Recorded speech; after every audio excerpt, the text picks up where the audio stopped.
अस्सलाम वालेकुम दोस्तों, मैं मोहम्मद शबाद अपने वीकली वीडियो लाख के साथ आपकी खिदमत में हाजिर हूं। मेरी आप दोस्तों से दरख्वास्त है कि जिन दोस्तों ने अभी तक मेरे चैनल को सब्सक्राइब नहीं किया, प्लीज सब्सक्राइब करें, लाइक करें और दोस्तों में शेयर करें।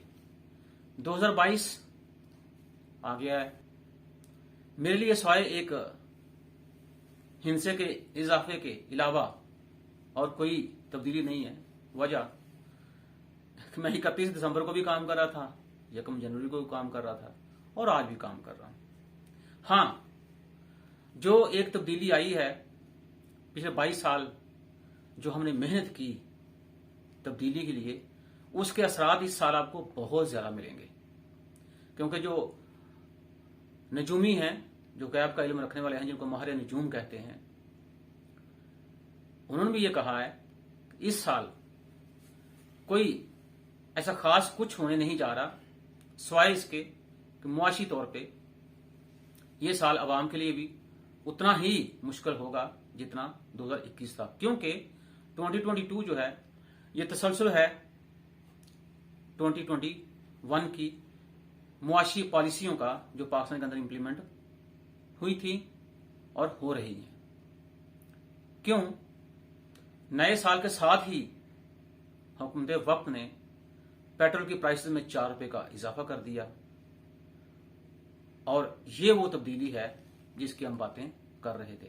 और ये चूंकि हमने IMF जो हमारी खाला हैं उनके साथ हमने मुआहदा किया है कि हम हर महीने 4-4 रुपए कीमत में इजाफा करेंगे, ताकि वो जो टारगेट हमें हमारी खाला ने दिया है उसको हम पूरा कर सकें। उसके ऊपर जब बात होती है तो ये भी कहा जाता है कि गो के पेट्रोल की प्राइसेस में इजाफा हुआ है, लेकिन ग्रोथ का हदफ 5% हम हासिल कर लेंगे। जब ये बात होती है तो मेरे जहन में एक सवाल पैदा होता है, ऐसी ग्रोथ का क्या फायदा कि जिसकी वजह से अवाम की जिंदगी दिन ब दिन महंगी होती जा रही हो, या ऐसी ग्रोथ का क्या फायदा कि जिसकी वजह से लोगों की पहुंच से चीजें दूर होती जा रही हो। लेकिन चूंकि हमारे पास किसी भी चीज का इतना खास और ऑथेंटिक जवाब नहीं होता, मसलन जब हमसे ये पूछा जाए कि पाकिस्तान में डॉलर जो है उसकी कीमत 180 रुपए क्यों हो गई है, तो बजाय इसके कि हम ये कहें कि हमारी इनएफिशिएंसी थी या हमारी गलत मुआशी पॉलिसी की वजह से जो मुल्की करेंसी है उसको ठोकरें मार रहा है डॉलर, हम सीधा ये कहते हैं चूंकि अफगानिस्तान के अंदर हालात खराब हैं तो इस वजह से डॉलर जो है उसकी कीमत में 180 रुपए इजाफा हो गया है। तो मेरे मुताबिक जब हम हुकूमत वक्त जवाब देती है, मेरे मुताबिक डॉलर की कीमत पाकिस्तान के अंदर 160 या 165 होनी चाहिए। मुझे ये बताइए, अगर हम 160 भी लगा लें या हम 165 भी लगा लें या हम 170 लगा लें गवर्नमेंट के ऑफिशियल्स के मुताबिक, और 170 और 180 में क्या फर्क है? तो सिर्फ ये अगर लफाजी करते हैं। अभी रिसेंट हुआ ना वाकया टर्की के अंदर, देखें कैसे उन्होंने लीरा को संभाला। क्या आपके पास इस तरह की चीजें नहीं है? मुझे क्यों लगता है कि ये जो वजारत के अंदर लोग बैठे हुए हैं ये IMF की पॉलिसियों को ही बड़ी तेजी के साथ इंप्लीमेंट करने की कोशिश कर रहे हैं। हाँ, हमें बताते जरूर हैं कि जी हमने IMF यहां नहीं मान रहा था, हमने यहां ये कोशिश की, IMF ने ये शिक जो थी बड़ी मुश्किल थी तो हमने उसको बड़ा नरम किया। वो नरमी शायद डॉक्यूमेंट्स में तो है, इनकी बातों में भी है, लेकिन अवाम तक वो नरमी का असर जो है वो नहीं पहुंच पा रहा।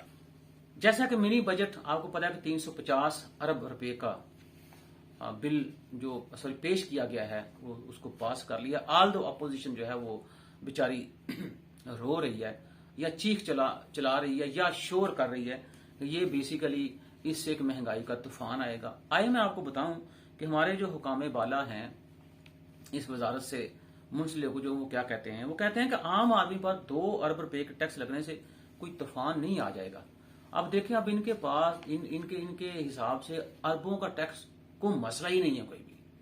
मतलब कि ये इस कदर कह रहे हैं इसको कि बयान इन्होंने गैर संजीदा दे दिया है कि 2 अरब के नए टैक्स लगने से वाकई मुल्क में तूफान नहीं आएगा। क्योंकि तूफान तो आना है लोअर मिडिल क्लास के ऊपर, तूफान आना है सैलरीड क्लास के ऊपर, तूफान आएगा गरीब आदमी के ऊपर। क्योंकि इससे ऊपर जो है वो तो तूफान है ही नहीं, उन लोगों को तो महंगाई का असर है ही नहीं।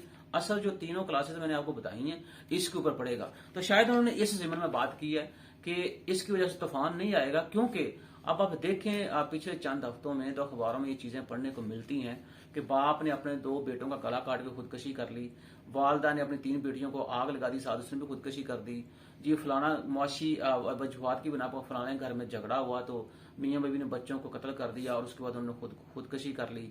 तो इस तरह के वाकयात और ये सारे वही वाकयात हैं जो मुआशियात की वजह से मुआशरे के अंदर जन्म ले रहे हैं। तो तूफान तो वाकई नहीं आएगा, क्योंकि लोग बजाय के शोर करने के लोगों ने सोचा यह है कि जिंदगी इतनी महंगी हो गई है, उससे मौत बेहतर है। तो चलो बच्चों को कत्ल करो या बच्चों को मार दो, बच्चों को जहर दे दो, बच्चों को आग लगा दो और उसके बाद खुदकुशी कर लो, ताकि जिंदगी के जो है ना झंझट उनसे जान ही छूटे। लेकिन किसी को परवाह नहीं है। वो रियासत मदीना की बिल्कुल बात हम करते हैं और हर लेक्चर में बात करते हैं, लेकिन उसकी जो प्रैक्टिकल इम्प्लीकेशंस हैं उसके ऊपर हम लोग बिल्कुल नहीं जाते। रियासत मदीना के ही वो खलीफा थे जिन्होंने ये कहा था, हज़रत उमर रज़ी अल्लाह अन्हा ने, कि अगर दरिया फरात के किनारे बकरी का बच्चा जो है वो प्यासा मर जाएगा तो उसका जवाबदेह उमर होगा। तो यहाँ तो इंसान मर रहे हैं, इसका कौन जवाबदेह है? किसी को कुछ परवाह नहीं है, किसी को कोई फिक्र नहीं है, और हम साथ ये कह देते हैं कि 2 अरब के नए टैक्स लगने से कौन सा तूफान आ जाएगा। लेकिन वो तूफान इस कदर है कि हमारे जो वजीर हैं उनको पता ही नहीं है कि एक्चुअल टैक्स जो है वो क्या लगना है। मसलन फवाद चौधरी साहब ये कहते हैं कि 350 अरब में असल टैक्स सिर्फ 71 अरब लगेगा, और यही बात शेख रशीद साहब कहते हैं 71 अरब डॉलर लगेगा। तो कोई होश नहीं है, ना प्रेस कॉन्फ्रेंस करने से पहले पढ़ते हैं, ना ये फिगर्स के ऊपर तवज्जो देते हैं, कौन सा फिगर हमने किस वक्त क्या बोलना है। तो ये देखना कि तूफान नहीं है तो ये इतनी हड़बड़ाहट जो है, ये बुखलाहट है, वो क्यों है? इसका मतलब ये है कि तूफान जो है वो आ रहा है, लेकिन ये हमें सिर्फ थोड़ा सा वो बताने की कोशिश कर रहे हैं कि भाई साहब आप मेंटली तैयार रहें, चीजें बड़ी तैयार की हुई हमने, और वो जो तब्दीली की बात हमने की थी वो तब्दीली असल में अब हम लेके आ रहे हैं। साथ ये भी कहा जाता है कि आम आदमी के इस्तेमाल की अशिया पर टैक्स नहीं लगाया गया। मुझे ये बता दीजिए, बड़ी अच्छी बात है कि क्या तेल की कीमतों में इजाफे से किरायों में इजाफा नहीं होगा? पब्लिक ट्रांसपोर्ट में सफर कौन करता है? आम आदमी। क्या तेल की कीमतों में इजाफे से बिजली की जो कॉस्ट ऑफ प्रोडक्शन है उसमें इजाफा नहीं होगा? आज बिल जो है बिजली के, उसमें जनाबे वाला आपका बिजली का बिल कम होता है लेकिन उसमें फ्यूल एडजस्टमेंट का रेशो ज्यादा होता है। क्या उससे आम आदमी मुतासर नहीं होगा? अब बिजली और तेल से जितनी चीजें पैदा होती हैं क्या उनकी कीमतों में इजाफा नहीं होगा? तो उसका असर आम आदमी के ऊपर नहीं पड़ेगा। अब मुझे नहीं पता ये कौन सा कह रहे हैं कि हमने वो दूध भी सस्ता कर दिया, हमने दही सस्ता कर दिया, हमने पनीर सस्ता कर दिया, हमने खादें वो दालें सस्ती कर दी, हमने जनाब वाला वो सब्जियां सस्ती कर दी। तो इन सारे दालें, खादें, दूध, पनीर, दही, इन सारों में बिजली और उसका पेट्रोलियम प्राइसेस का इस्तेमाल होता है, और पेट्रोलियम प्राइसेस और बिजली की कीमतों में जब इजाफा होगा ये सारी चीजें महंगी होंगी। अब पता नहीं याद फिर हमारी इकोनॉमिक्स जो बिल्कुल हमें आती नहीं है, या फिर सारे का सारा इन लोगों को ही पता है जो ये प्रेस कॉन्फ्रेंसेस करते हैं। और एक जो बात मैं बार बार करता हूं, ये क्यों इनको अपने डिसीजन जस्टिफाई करने पड़ते हैं? इसका मतलब ये हुआ कि जब कोई वजीर या जो आपके अपर सीढ़ी बैठा हुआ है वो जब चीजों को जस्टिफाई करना शुरू कर दे तो इसका मतलब यह है कि दाल में कुछ काला है, जो मेरे ख्याल में वो चाहते हैं कि वो दाल के अंदर ही उसको करें ताकि दाल का रंग भी चेंज ना हो, लेकिन दाल में कुछ काला जरूर है। साथ साथ वो ये भी कहा जाता है कि हम जनाब वाला क्या कहते हैं उसको, गवर्नमेंट जो है जो मिनी बजट पेश किया गया है पार्लियामेंट में, उसको अपोजिशन ने उसके ऊपर एग्री किया है। अब अगर अपोजिशन ने एग्री करना है तो मुझे बताइए उनको पार्लियामेंट के अंदर इतना शोर शराबा करने की जरूरत क्या है? तो ये भी मजाइका की चीजें जो हैं वो हमें देखने को मिल रही हैं। तो ये सारी चीजें मेरे हिसाब से जो नॉनसेंस या गैर संजीदा रवैया है हुकूमत का, उसकी तरफ लेके हमें जा रहे हैं। अगर आप थोड़ा सा नजर दौड़ाएं पीछे तो ये भी शोर करते हुए नजर आ रहे थे कि किसानों को हमने इतने अरब की सब्सिडी दे दी है, किसान इस दफा एग्रीकल्चर सेक्टर के अंदर बहुत ज्यादा मोजजाती कह लें उसको ग्रोथ हुई है, उसकी वजह से किसान की जिंदगी जो है, किसान की आमदन जो उसमें बेपनाह इजाफा हुआ है, जिसकी वजह से किसान जो है जब मार्केट के अंदर आके अपनी जिंदगी को पुरतऐश बनाने के लिए वो चीजें खरीद रहा है। कितना ज्यादा किसानों की जिंदगी में इस सब्सिडी का असर हुआ वो सुन लीजिए। किसानों को फराहम किए जाने वाले सब्सिडाइज्ड गंदम बीज से चक्कियों पर आटे की तैयारी का इंकशाफ कैसे? कि सीड कॉर्पोरेशन के हुकाम की मुबीना मिली भगत से मांगा मंडी गोदाम में मौजूद थैलों को खोलकर सब्सिडी टोकन निकाल कर गंदम फरोख्त कर दी गई। तो जनाब वाला ये भी इन्हीं की हुकूमत के नाक के नीचे ये चीजें हो रही हैं। ये है वो किसानों को दी हुई सब्सिडी और ये सब्सिडी का जो इस्तेमाल हो रहा है। तो बिल्कुल मैं क्या कहूँ कि शायद मैं यही कह सकता हूँ यार बस करते हैं, बहुत हो गया है। थोड़ा सा संजीदगी को भी अपने हाथ में ले लें। क्यों? अभी आने वाले चंद दिनों में आवाम के ऊपर एक और मुआशी बोझ डालने की तैयारी की जा रही है और इस मुआशी बोझ का जो हुजम होगा वो 17 अरब 85 करोड़ का होगा। नेपरा को बिजली महंगी करने की एक और दरखास्त मसूल हुई है जिसमें कहा यह जा रहा है कंपनीज की कैपेसिटी चार्जेस, नुकसानात और दीगर मदे बिजली कीमतों में इजाफा करना होगा और उस इजाफे की वजह से 17 अरब 85 करोड़ रुपया हमें और देना होगा। तो मेरे भाई तैयारी करें, क्योंकि 2 अरब के नए टैक्स लगने से तूफान नहीं आएगा, तूफान इस तरह की चीजों से आएगा। तो हमें दिखाते ये लेफ्ट साइड है, मारते हमें ये राइट साइड से हैं। तो थोड़ा सा तैयारी करके बैठे हैं, पैसे सेव सूव करें कि वो बिजली के बिल आगे फिर महंगे होने जा रहे हैं। अच्छा, एक जो पैकेजेस थे जनाब वाला, हम 2-2 4-4 घंटे कौम को लगा दिया गया। ठीक है, जो भी बात हो आपकी फोन पर डिस्कस करें, चाहे वो दोस्त हों, फीमेल दोस्त हों, चाहे वो मेल फ्रेंड्स हों। तो पैकेज, सुबह का पैकेज, शाम का पैकेज, रात का पैकेज, रात 12 बजे के बाद का पैकेज, तो कौम को लगा दिया इस बातों में। अब हुआ क्या है कि अब सार्फिन जब 100 रुपए का लोड जमा करवाएंगे तो उनको 72.80 पैसे का बैलेंस मिलेगा, बाकी सारा टैक्सों की मद में चला गया। तो मैंने आपसे ये भी कहा था कि इसमें पॉलिसीज को गौर से देखें। ये मुशर्रफ रजीम जो है उसको रिवाइव किया जा रहा है और आपको याद हो तो मुशर्रफ साहब ने भी इसी तरह बिल जो था उसके ऊपर टैक्सेस बढ़ाए थे, लेकिन फिर कुछ देर बाद उन्होंने फैसला वापस ले लिया। तो उस वक्त 100 रुपए का जब बैलेंस वो जमा करवाते थे तो उसमें 72 रुपए वापस आपको आते थे। तो इसमें चलो ये इस गवर्नमेंट ने चूंकि आपको सब्सिडी दी है और लोगों के वेलफेयर का बहुत ख्याल है, तो ये क्या किया है कि अगर 100 रुपए का बैलेंस जमा करवाएंगे तो मुशर्रफ साहब की गवर्नमेंट के अंदर जो 72 रुपए आते थे उसमें 80 पैसे का इजाफा किया है। तो आपको इसके ऊपर पूरा जश्न करना चाहिए कि फिर भी मैं अपनी आवाम का बड़ा खैर खा हूं, तो मैंने उनका बड़ा खास ख्याल रखा हुआ है ताकि इनके जो घंटा पैकेज वो मुतासर ना हो। जैसे बात हो रही थी कि यही कि गवर्नमेंट के पिछले साल 3 मसाइल का इनको सामना था, बेरोजगारी का, महंगाई का और डॉलर की ऊंची उड़ान का, और इस साल भी ये सामना रहेगा। आज लोग इसमें वो गुरबत निकाल देते हैं, उसको शायद ये वजह करार ये देते हैं कि किसी हद तक, चलो मैं भी मुत्तफिक हूं इस बात से कि महंगाई की वजह से गुरबत में इजाफा हो रहा है, लेकिन उसके और भी बहुत सारे फैक्टर्स हैं जो जिनको हमें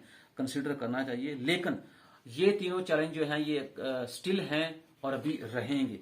हमने क्या किया कि जनाब पिछले 3 साल दबा के हमने प्रोपेगेंडा किया ताकि पिछली गवर्नमेंट उसके जो अच्छे काम हुए थे उनको हम जितना गंदा और जितना बुरा बना सकें उनको बना के पेश करें, लेकिन बात मेरे ख्याल बनी नहीं है। क्यों?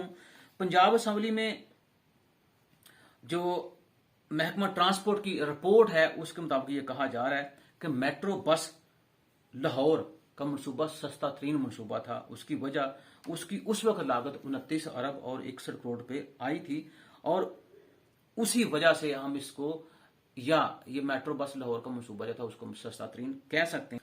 और रिपोर्ट में ये कहा गया है कि मेट्रो बस सर्विस का मनसूबा एलडीए ने तमीर किया। मेट्रो बस सर्विस लाहौर से औसतन 1,37,000 मुसाफिर रोजाना सफर करते हैं और इसका जो फ्लैट किराया है वो 30 रुपए की बुनियाद पर रखा गया और ये मनसूबा 2013 में मुकम्मल हुआ।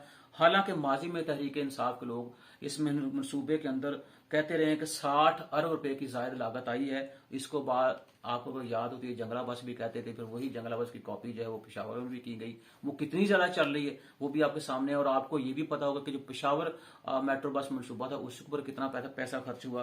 तो मेरे ख्याल में थोड़ा हमें दिल बड़ा कर लेना चाहिए और हम 1 बाय 1 जो चीजों को तस्लीम कर लें कि पिछली गवर्नमेंट ने जो अच्छे काम किए थे वो अच्छे थे। क्योंकि अगर आप तब्दीली की बात करें तो आप ये रवायत डालें, इससे मेरे हम लोगों के जहनों को एक अच्छा तासर मिलेगा, लोगों को एक अच्छी बात सुनने को मिलेंगे। और आप उनको ये भी बता दें कि कितने सारे मनसूबे थे पिछली गवर्नमेंट्स के कि जिनको जनाबे वाला हमारे दौर में आके उन तख्तियां लगाई, उसके ऊपर फीते हमने काटे, वो भी खुल्लम खुला बता दें। इसमें शराब की बुलाई है। हमने अपनी खाला की ख्वाहिश के मुताबिक सेंट्रल बैंक ऑफ पाकिस्तान जो है उसकी इंडिपेंडेंस वो मुकम्मल तौर पे उसको हमने आज़ाद कर दिया, स्टेट बैंक ऑफ पाकिस्तान को हमने खुद मुख्तारी दे दी है। मेरा एक सवाल ये है कि कब हमारा स्टेट बैंक खुद मुख्तार नहीं था, कब सेंट्रल बैंक इंडिपेंडेंट नहीं था? किसी को अगर कुछ पता हो तो बता सकते हैं। लेकिन अब चूंकि हमने जो 2021 में स्टेट बैंक तरमीमी बिल पेश किया गया, तो उसकी एक शिक है जिसको हम 46B(4) कहते हैं। उसके मुताबिक स्टेट बैंक जो है मुआशी अमूर के जो मामलात हैं, अगर उसमें कहीं कोई कमी पेशी है तो प्राइम मिनिस्टर साहब या प्राइम मिनिस्टर ऑफिस जो है उनको तलब नहीं कर सकता। इसके ऊपर प्राइम मिनिस्टर ऑफिस ने भी इतराज़ उठाए कि ये इस तरह की इंडिपेंडेंस जो है वो, और उसमें ये भी है कि बोर्ड ऑफ गवर्नर्स आप रखेंगे या उसमें आप डिप्टी गवर्नर या गवर्नर रखेंगे तो कोई भी वजीर जो है, या आप ये सीधा कह सकते सेंट्रल बैंक जो है वो हुकूमत को जवाबदेह नहीं होगा, जिसके ऊपर इतराज़ात हुए। और साथ में फिर ये भी कहा गया कि चूंकि अब ये बिल जो है वो पार्लियामेंट से पास करवा लिया गया है और अब ये कायमा कमेटी जो है वहाँ बिल जाएगा, जहाँ बहुत सारी चीज़ें भी कभी चूंकि लैक है मॉनेटरी पॉलिसी और फिजिकल पॉलिसी के दरमियान भी, उसके लिए भी कोई जो जाहिर सी बात है बोर्ड नहीं रखा गया। लेकिन साथ ये कहा जाता है कि सेंट्रल बैंक जो है मॉनेटरी और फिजिकल पॉलिसी के दरमियान लाइजोन जो है वो रखा जाएगा। और आपको पता है लाइजोन जो था कभी बोर्ड का मुकाबला नहीं कर पाता या बोर्ड के मुताबिक उसकी पावर नहीं होती। तो ये सारी चीजें जनाब वाला हुई हैं, और उसमें अब सेंट्रल बैंक जो इंडिपेंडेंस है उसकी वजह से हुकूमत जो है उसको कर्जों के लिए कमर्शियल बैंक के पास जाना पड़ेगा। और आपको पता है कि सेंट्रल बैंक के जो इंटरेस्ट रेट होता है उससे आगे कमर्शियल बैंक जो उसको फॉलो करते हैं, कमर्शियल बैंक का इंटरेस्ट हमेशा ज्यादा होता है। तो गवर्नमेंट को कमर्शियल बैंक्स के ऊपर ही रिलाई करना पड़ेगा। और साथ में ये भी है कि सेंट्रल बैंक की इंडिपेंडेंस के साथ गवर्नमेंट ना तो नया कर्जा ले सकती है, ना पुराने कर्जे रीशेड्यूल करा सकती। इससे होगा ये, गवर्नमेंट ने ये बड़े बड़े प्रोजेक्ट है, एहसास प्रोग्राम जो है, ये प्रोजेक्ट या और जो प्रोजेक्ट इन्होंने शुरू कर रखे हैं वो इनके मुतासर होने का खतरा है। तो ये खुद पहले भाग भाग के सेंट्रल बैंक की इंडिपेंडेंस की बातें कर रहे थे, वही बात पढ़ते नहीं है। फाइल आई, यहाँ जी कहाँ साइन करें, यहाँ साइन कर दो जी, कोई बंदा नहीं देखता कि इसके अंदर क्या लिखा हुआ है। कहीं को अमेंडमेंट की जरूरत है तो उसको हम सिरे से ही ठीक कर लें, बजाय कि जब वो बिल पास हो जाए या पार्लियामेंट में चला जाए, वहां से पास हो जाए, वोट्स को ज्यादा मिल जाए, उसके बाद हमें होश आए ओ यार हमने तो ये भी करना था। तो ये जो ओ वाला मामला है ना, इसको छोड़ दें और आप संजीदगी के साथ इस तरह की चीजें जो है जब आप करते हैं, उसकी डॉक्यूमेंटेशन तैयार करते हैं या उसका आइन लिखते हैं या उसका एजेंडा लिखते हैं, तो पूरे होशो हवास के साथ काम करें ताकि आपको इस तरह की बार बार की मुसीबत का सामना ना करना पड़े। अल्लाह ताला हमें और हमारे हुकाम वालों को हिदायत फरमाए। खुदा हाफिज़।